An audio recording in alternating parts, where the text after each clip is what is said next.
The world appears to be in a big movie theater as a dominant world power, the US, and President Trump continues to stay in the center of events, grabbing global attention and shaping conversations and alignments globally. Now, we have a very sick neighbor. It's not a neighbor, but it's close to a neighbor, and that's Venezuela. It's very sick.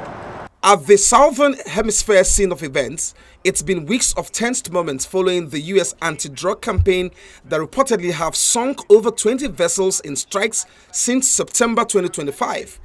It comes to a head on Saturday when the world woke up to this tweet by President Trump himself, leaving no room for doubts nor speculations.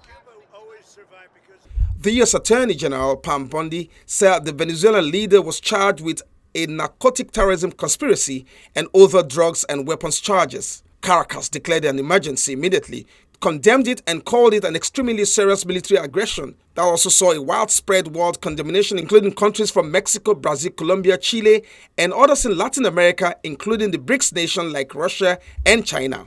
It turns out eventually that there is an oil side to the story. The country is a mess. It's been horribly run. The oil is just flowing at a very low level. President Donald Trump has said Venezuela will be turning up to 50 million barrels of oil to the U.S. after a military operation to remove President Nicolas Maduro from power. That oil is worth $2.8 billion and will be sold at its market price, according to the U.S. president, adding that he would control the money raised and use it to benefit the people of Venezuela and the U.S. Now, if you compare notes, there might be implications for regions, producing countries, and petrodollar dependent countries like Nigeria.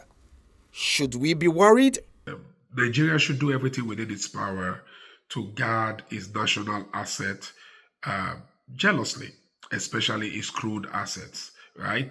Develop it and use the proceeds to develop the country. So it is important for Nigeria to understand that this is a national security issue, ramp up production, do the needful with regards to production, strategic reserve, and meeting local demand.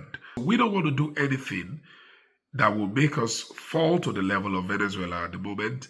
And kudos to the government, because as at about a year ago, Nigeria was below 20 rigs operational.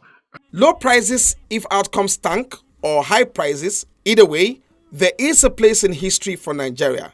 Venezuela's daily crude output plummeted from about 4 million barrels per day in the late 1990s to under 1 million barrels per day today, a decline in the order of 70 to 80% for a country with the world's largest reserves of over 300 billion barrels of oil, accounting for 17% of world's proven oil reserves. It's Venezuela today. Potential next victims can wake up and smell the coffee or become another statistics.